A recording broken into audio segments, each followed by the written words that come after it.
கர்த்தருடைய பரிசுத்த நாமத்துக்கு ஸ்தோத்திரமும் துதியும் கனமும் மகிமையும் எப்போதும் உண்டாகட்டும்.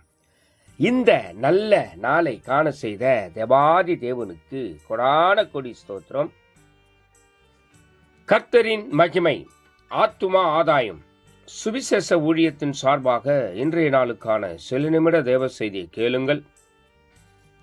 இனி காலம் செல்லாது, இனி காலம் செல்லாது, இனி காலம் செல்லாது. என் ஆண்டவராய் இயேசு கிறிஸ்து வரப்போகிறார். ஆயத்தமாயிருங்கள், ஆயத்தமாயிருங்கள். அநேகரை ஆயத்தப்படுத்தி ஆண்டவர் பக்கமாய் திருப்புங்கள். பக்கத்துணையாய், பக்கபலனாய் உங்க பக்கத்திலே இருக்கிற பரிசுத்த நல்ல காரியங்களை செய்து முடிப்பார்.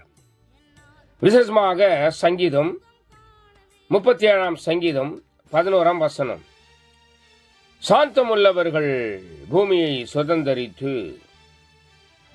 மிகுந்த சமாதானத்தினால் மனமகிழ்ச்சியாக இருப்பார்கள் என்று சொல்லி, சாந்தம் என்பது வேற, சாந்த குணம் என்பது வேற.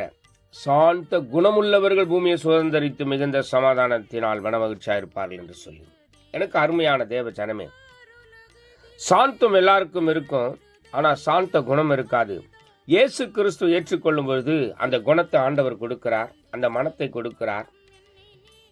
நீங்க வாசனை உள்ளவர்கள் என்று பேர் சொல்லி அழைக்கிறார். கிறிஸ்துவுக்குள் எங்களை வெற்றி சிறக்க பண்ணி எல்லா இடங்களிலும் எங்களை கொண்டு அவரை அறிகிற அறிவின் வாசனை என்று சொல்லி, எனக்கு பிரியமான தேவ ஜனமே, தேவனை ஆராதிக்கிற தேவ ஜனமே, முரட்டாட்டு குணமுள்ளவர்களாய் இருந்தவர்களை, கோபமும் மூர்க்கமும் உள்ளவர்களை மாற்றி ஆற்றி தேற்றி சாந்தத்தையும் சமாதானத்தையும் கொடுத்தாரே.